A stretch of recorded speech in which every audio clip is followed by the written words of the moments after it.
Welcome to Las Vegas, where the skyline is ever-changing, not by magic, but by dynamite. Let's take a quick tour through time to witness the explosive farewells of some of Vegas's most iconic hotels.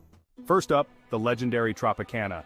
Closed earlier this year, it's set for a grand exit on October 9th, making way for a new baseball stadium. Watch as nearly 2,200 pounds of explosives turn history into rubble. The Mirage, once a tropical paradise on the Strip, is undergoing a transformation. Its iconic atrium now hosts backhoes instead of tourists, all to become a hard rock with a giant guitar. Rewind to the Frontier, where Vegas showed us how to say goodbye with style. Its demolition was nothing short of a spectacle.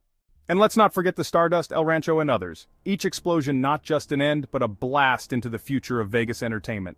Their concrete bones didn't go to waste, used to stabilize new constructions.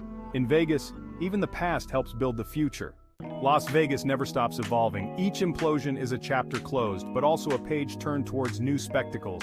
What's next to rise from the ashes? Stay tuned.